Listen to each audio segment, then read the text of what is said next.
How to create fire in Blender. Add a cube and move it up by 1 meter so that its origin point is at the bottom. Then scale the cube to 1 meter and apply scale. This is because I dialed all the settings in on a 1 meter cube, and if you want to have the same results, you have to have the same sized cube. With that said, go into the shading tab, go into cycles. This shader does work in Eevee, but it's better in cycles. To explain what the plan is, all we're gonna do in the shader nodes is we're gonna combine a few noise textures and making them wobble around like flames. That's basically all it is. Add an emission, plug it into the volume, add a black body node, set its temperature to 2000 and plug it into the color. Add a texture coordinate node, plug the generated coordinates into a mapping node and set the Z scale to 0.3. Then add a noise texture, plug the vector into the vector and set the scale to 16 and the detail to 50. Let's view that and we can see we already have like a start of the flame shape with a lot of fantasy. We need this pattern to constantly change though, so switch the noise texture to 4D and to make it actually change, type #frame divided by 250 into the W socket. And now it's wobbling along. Then to make it sway around a lot more, we want to plug the generated output of the texture coordinates into another mapping node, type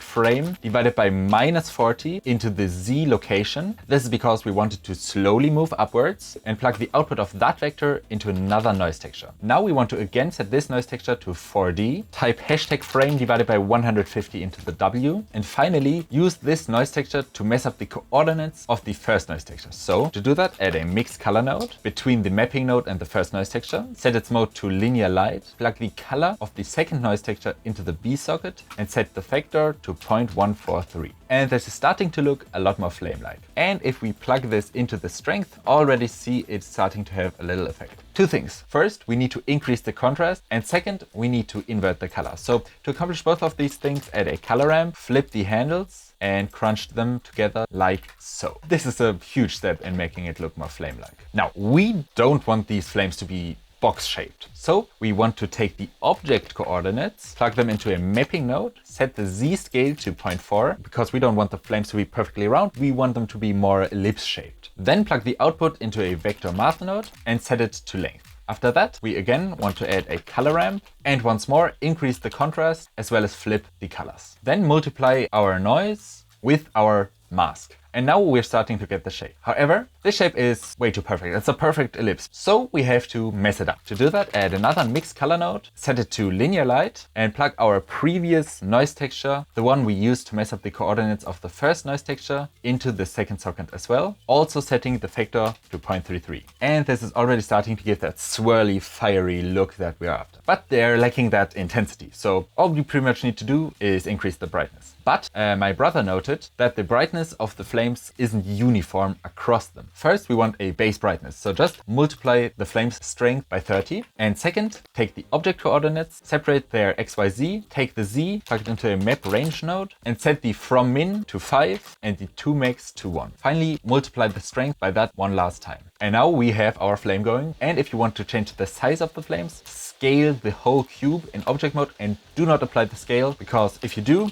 it will mess up the whole effect. In my demo scene, I had it at a size of 0.67. Now, this isn't the whole effect. We still want some smoke and sparks. To add those, add a plane, scale it to be roughly the size of the flames, add a particle system, and also add a wind force field from the bottom. Move it down a little bit and set its strength to something like 10. Now the particles are shooting up way too fast. So first, in the physics integration section, change the time step to 0.01, which makes them move up a lot slower, as well as setting their frame start to -100, the end frame to, in my case, 250, but if your animation is longer, set it to a higher value. This will also change the number of particles that you need, which in my case, that'd be 200, because too many particles looks weird. Then bake it, add a cube, scale it down to 0.2 meters, give it a new material, emission, I use a black body node for the color, temperature 2000, and increase the strength to 2. We want this ember to fade over its lifetime though, so to do that, add a particle info node, subtract the age from the lifetime,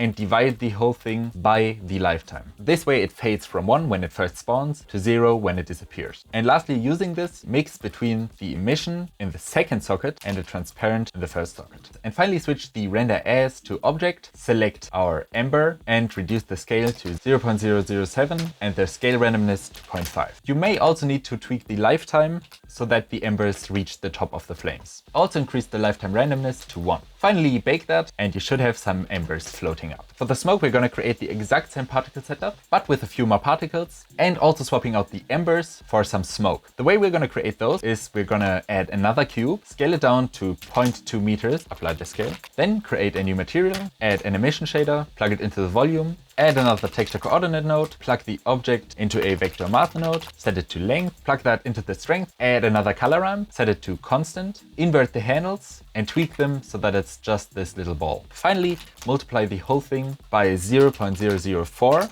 We want this to be very light and almost invisible. Finally, in the particle system that we created, select this as the render as object, but set its scale to 1.4 and its randomness to 0.75. Finally, bake, and we have some very light smoke. You can make it more visible by increasing what you multiply by. But if you make them too visible, you might have to again mess up the coordinates to make it look natural, but I'm not going to show that again. But yeah, now you should have some good looking fire, smoke and embers in Blender. And if this video helped you at all, please watch this video next, like and subscribe. Thanks for watching.